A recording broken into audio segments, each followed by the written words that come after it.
Tamil two நேயர்கள் அனைவருக்கும் வணக்கம். நம்ம இன்றைக்கி இந்த எபிசோடில் ஒரு குட்டி ஸ்டோரி பார்க்க போகிறோம். அந்த ஸ்டோரி என்னன்றதை வாங்க பார்க்கலாம். ஒரு கொஞ்ச நாளைக்கு முன்னாடி ஒரு அழகான காட்டில் 2 டீம் வாழ்ந்துருந்துச்சு. ஒன்று வந்து காக்காவோட டீம், இன்னொன்று வந்து ஆந்தையோட டீம். 2 பேருமே ஒரு இடத்துக்காக சண்டை போட்டுட்ருப்பாங்க. அப்போ அவங்க சண்டை போடும்போது அவங்க 2 பேருக்குமே பார்வை ரொம்பவே பிரச்சனையாக இருந்துச்சு. இது ஏன்னா காக்காவுக்கு பகல் டைமில் தான் கண்ணு தெரியும், ஆந்தைக்கு நைட் டைமில் தான் கண்ணு தெரியும். அப்போ என்ன பண்ணலான்னு சொல்லிட்டு 2 டீமுமே பேசி ஒரு முடிவுக்கு வந்தாங்க. அது என்னென்னா, நம்ம 2 பேருமே ஈவினிங் டைமில் சண்டை போடலாம். ஏன்னா ஈவினிங் டைமில் தான் நம்ம 2 பேருக்குமே பார்வை ஒரே மாதிரியே தெரியும். அதனால் நம்ம ஈவினிங் டைமில் சண்டை போடலான்னு சொல்லிச்சுதுங்க. சரின்னு சொல்லிட்டு 2 பேருமே ஒத்துக்கிட்டு ஈவினிங் டைமில் சண்டை போட ஆரம்பித்தாங்க. அப்படி அவங்க ஈவினிங் டைமில் சண்டை போடும்போது காக்காவோட டீம் தான் நிறைய முறை ஜெயிச்சிக்கிட்டே இருந்தாங்களா. அதனால் நம்ம அவளோட டீம் வந்து ரொம்பவே கடுப்பாயிட்டாங்க.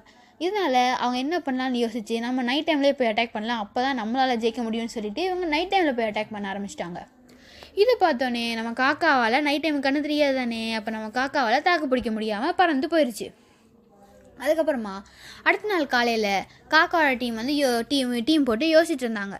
அப்போ அந்த காக்காவில் ஒரு வயசான காக்கா வந்து சொல்லிச்சுட்டு, நம்மளாம் நியாயமாக தான் இருந்தோம், அவங்க தான் நம்மளை ஏமாற்றிட்டாங்க, என்னதான் இருந்தாலும் அவங்க அப்படிலாம் நம்மளை ஏமாற்றிடக்கூடாதுன்னு சொல்லி நம்மளும் அவங்கள மாதிரியே சீட் பண்ணலாம், நம்ம அவங்களே பண்ணும்போது நம்ம பண்ணால் என்ன தப்புன்னு சொல்லி இதுங்களும் சொல்லிச்சுதுங்க.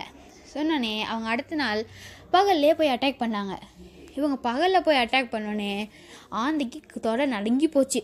இது பார்த்தோன்னே ஆந்தை வந்து பறந்து அவங்களோட டீமையும் கூட்டிக்கிட்டு எல்லாத்தையும் எடுத்துக்கிட்டு பறந்து தூரமாக போயிடுச்சு.